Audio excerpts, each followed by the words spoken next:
Hi, this is Baltimore GS from GSTwins.com. I'm here with F Vouches today, and we're going to go over how to check the valves on a 2001 GS500 using the method specified in the Suzuki factory service manual.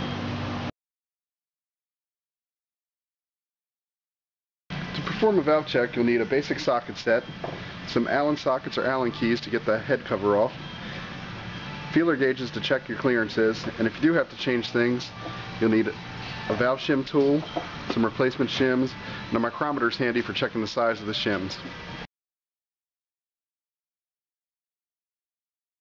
Start by removing the seat.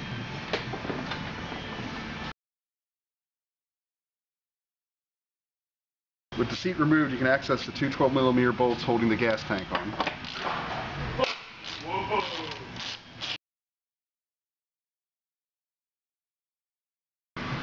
With the bolts removed, you can access the petcock by lifting the tank up slightly. I like to use my flashlight to hold the tank up, and it gives you a little light to see what you're doing in there.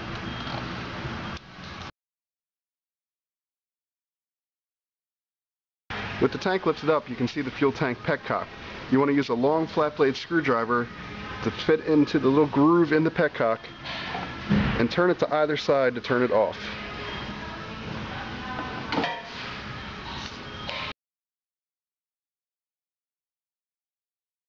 The service manual directions will tell you to remove the fuel lines here from the petcock. I find it easier to go to the frame-mounted petcock and remove the lines there and pull the tank out with the lines still on it.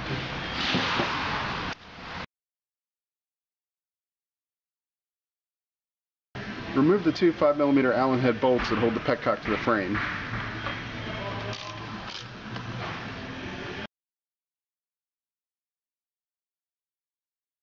With the petcock removed, you can access the clamps holding on the two fuel lines.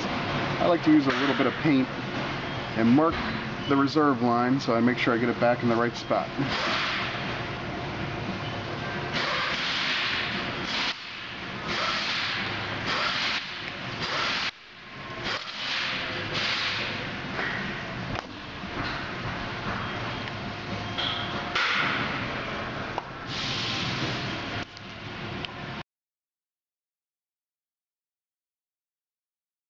Fuel lines removed, remove the spring clamps, and gently feed the lines up through the frame. Fuel will leak out.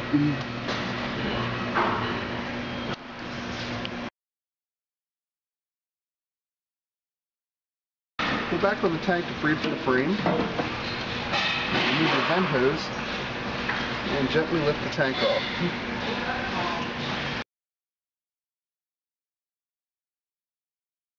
Remove the three 7mm bolts holding this cover on the side of the case.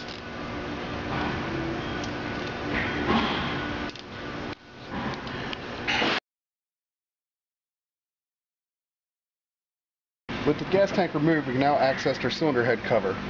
Start by removing any zip ties you have holding the lines together to give you more working space.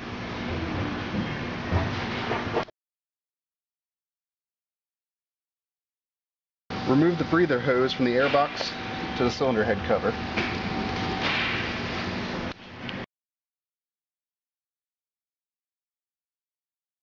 Remove the four 10mm bolts holding on the breather. This will allow you enough access to pull the cylinder head off in the motorcycle frame. If you're working on an engine that's not in the frame, you can skip this step.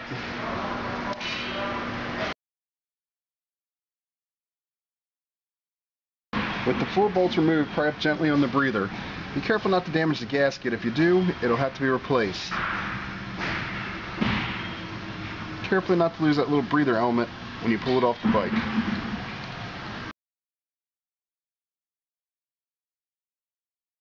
Next, remove your spark plug wires and tuck them up out of the way.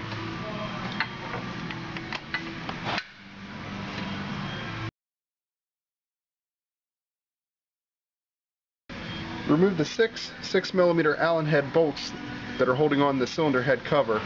You might have to use an Allen wrench to access some of them.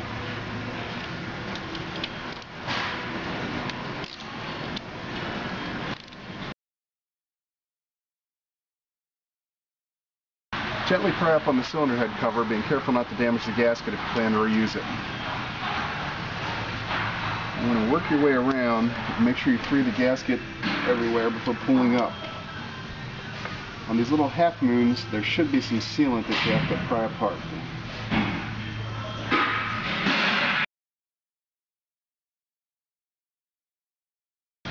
Once you're sure the cylinder head cover gasket is free, work the cylinder head cover up out of the frame.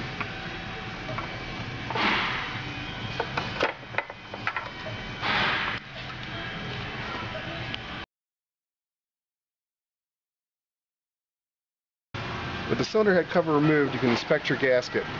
This one's still soft and pliable, so we can go ahead and reuse it. If yours is hard or brittle or has any cracks in it, go ahead and replace it.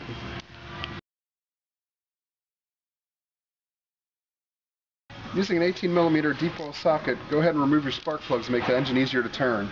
If your spark plugs are old and worn, this will be a good time to replace them.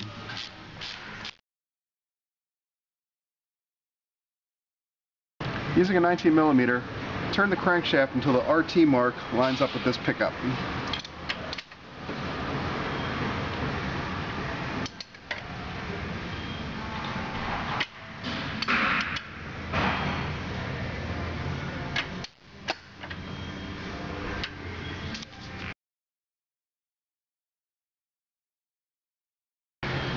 With our crankshaft lined up with the RT mark on the pickup, you want to check your notches in your camshaft. For our first check, we want them to be facing towards each other. Right now mine are facing away from each other. So I'm going to turn the crankshaft another 360 degrees and line up the RT mark again.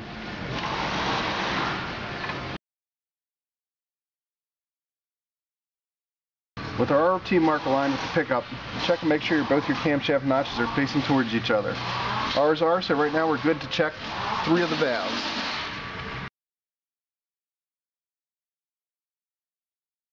With our camshaft notches facing towards each other and our RT mark on the crank lined up at the pickup, we can go ahead and check our right-hand exhaust valve, our right-hand intake valve, and our left-hand intake valve using a feeler gauge. The specified clearance is 0.03 to 0.08 millimeters. Some people like to run their exhaust valves a little bit looser since they tend to burn on these engines. So we'll start with our thickest feeler gauge, which in my set is 0.076 millimeters. And does not fit in any of them. So got them down to the next size, which is 0.051 millimeters in my set. And that does fit on the exhaust valve. It does not fit on the intakes. And the smallest size I have in my kit is 0.038 millimeters, which fits on the right-hand intake, but does not fit on my left-hand intake without some force. So all 3 of these valves can stand to be adjusted. Write down what size feeler gauge fit into the clearances on each of the valves, and you'll be using these measurements to calculate what size shims you need to put in there later.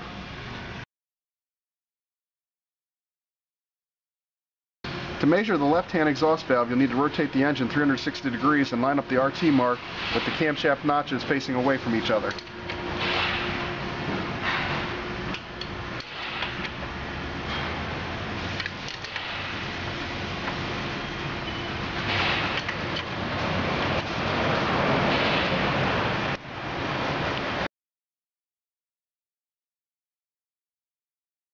With the RT mark on the crank lined up and our camshaft notches facing away from each other, we can check our left-hand exhaust valve clearance.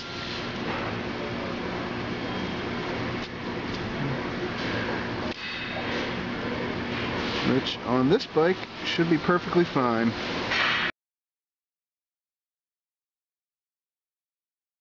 So our valve clearance check has shown us that our left-hand exhaust valve is within spec. All the other valves are going to need adjusted. So we're going to go ahead and rotate our engine until our RT mark lines up and our camshaft notches faces towards each other, and then we'll see what size shims are in there already. We'll rotate our engine again, line up the RT mark with our camshaft notches facing towards each other.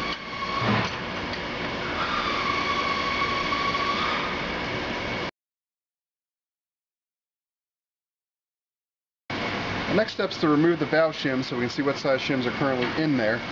Start by putting something down inside the engine in case you drop anything. You don't want it falling down inside the block.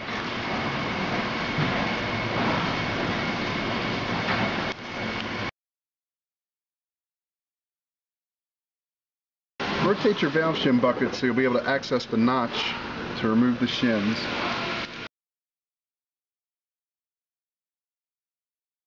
To remove the valve shims, I use a Suzuki valve shim tool, a magnet, and a small screwdriver.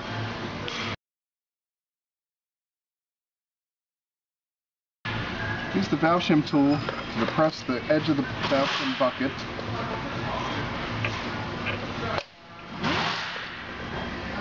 It may take a couple tries to get it right.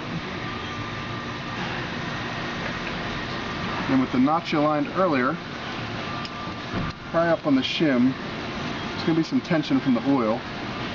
Then use the magnet to pull the shim out.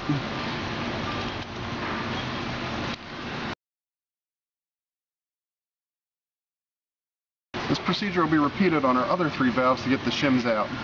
You want to keep your shims in order so you know which size came from where.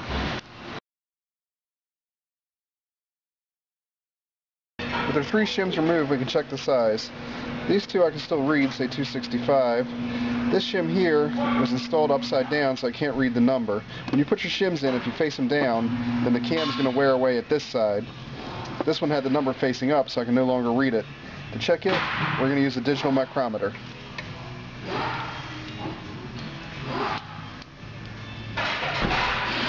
This shim here is a 2.75 millimeter.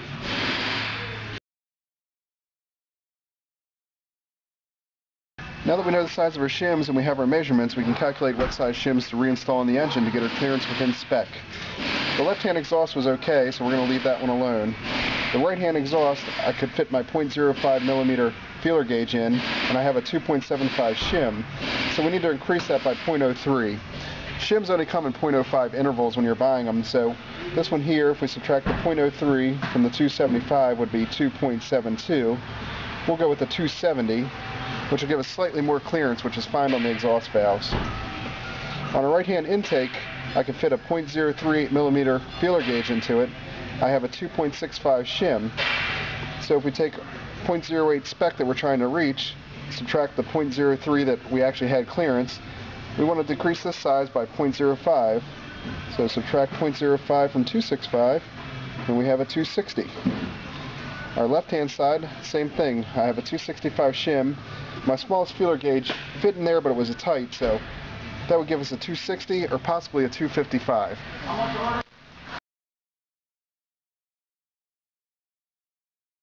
The GS500 engine uses 29.5 millimeter shims.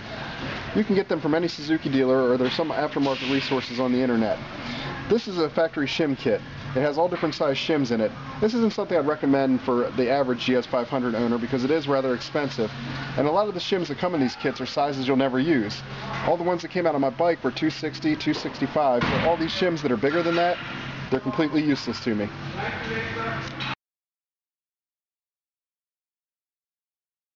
In my shim kit, I have some shims that I've taken out of other bikes. Like I said, the shims from Suzuki come in 0.05 millimeter increments, but what they use from the factory comes in all kinds of sizes. This is a 272 shim. Now that we've calculated what size shims we need to bring this engine into spec, go ahead and use your valve shim tool to reinstall.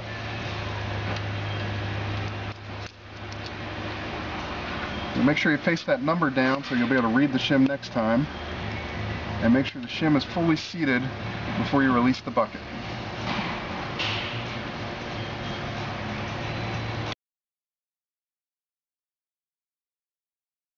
Now that we've installed our replacement shims, we want to go back and recheck our valve clearance to make sure everything's in spec. To get an accurate reading, you want to rotate the engine a couple of revolutions to help squeeze any oil out that collected underneath the shim.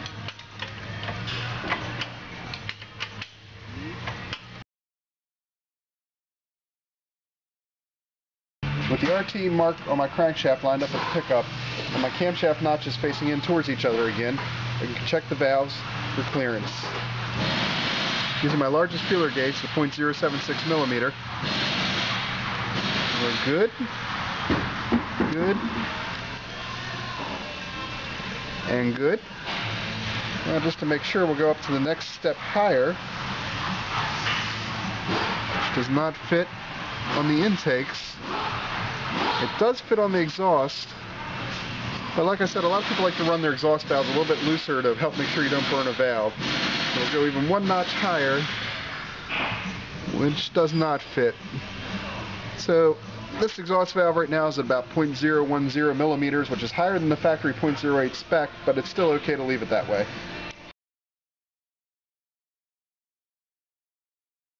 With our valve clearances set, we can start reassembling. Don't forget to pull out this rag or whatever you use to block the oil galley in the engine.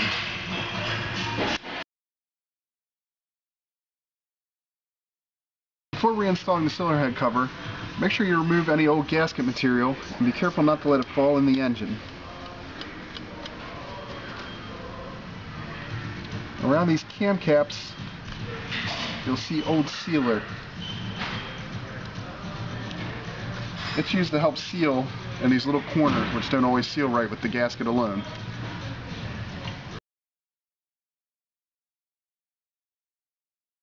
Install your gasket into your cylinder head. It'll only go in one direction. I like to use a couple little dabs of grease to help hold it in place when you lower it on the bike.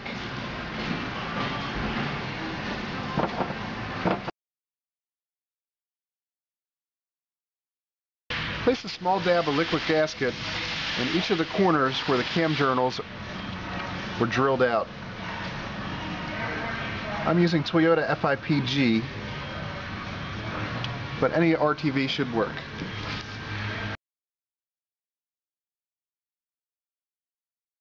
With the gasket properly installed, you want to carefully work the cylinder head back into the frame. Be careful not to knock the gasket loose. The longer notch on the cylinder head faces the front of the bike.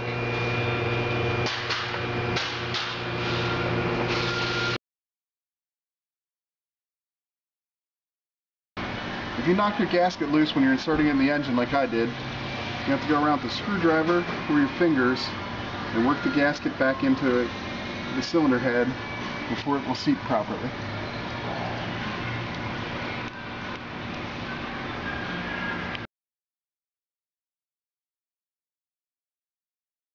With your cylinder head gasket properly lined up, go ahead and push it down tight to the engine.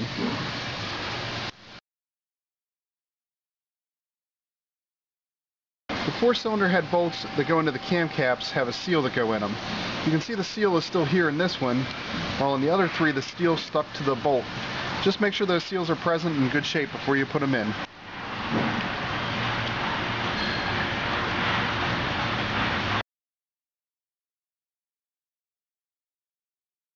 The 2 longer bolts are going to go into the outside corners of the engine towards the center. Go ahead and start all your bolts and get them finger tight.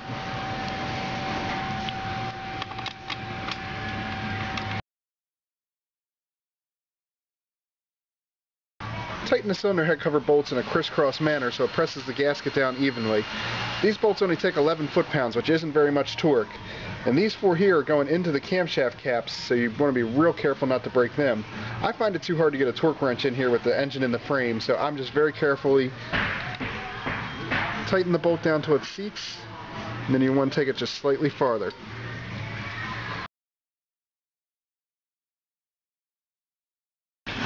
Once all 6 cylinder head cover bolts are tight, go in and clean off any excess liquid gasket material you may have gotten on the engine.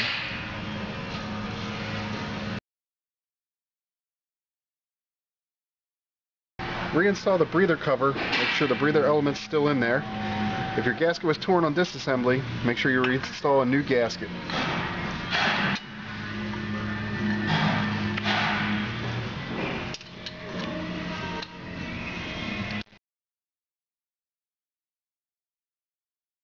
Reinstall the hose from the breather to the airbox.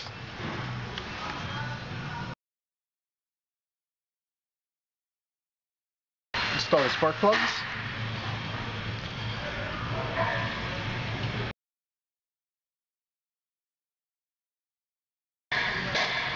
Reinstall the cover.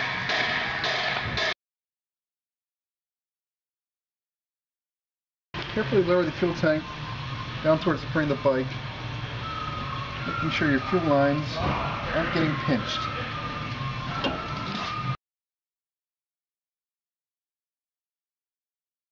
Reattach the vent line to the bottom of the tank.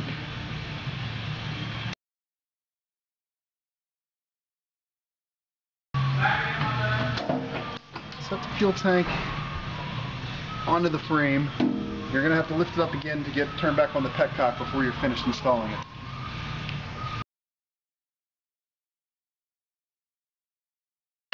Drop the fuel lines from the gas tank back through the frame to the petcock, being careful not to pinch them.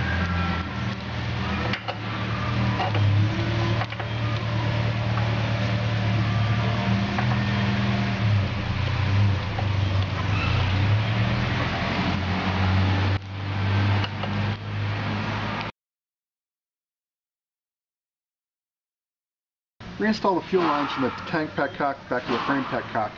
Be careful not to pinch any of them.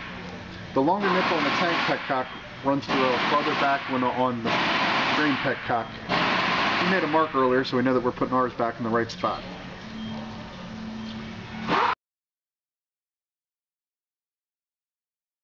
With all your lines reinstalled, hold the petcock back onto the frame.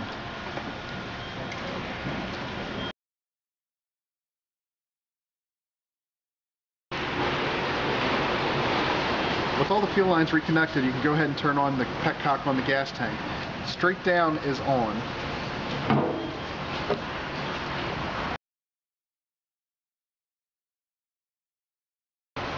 With the petcock turned on, slide the tank back into position and reinstall the 2 bolts that hold it on the frame.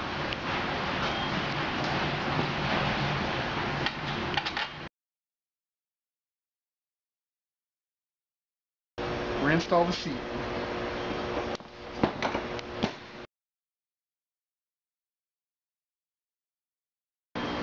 Once your bike starts, let it run and warm up and make sure everything's okay. Check for fuel leaks or any other abnormal noises.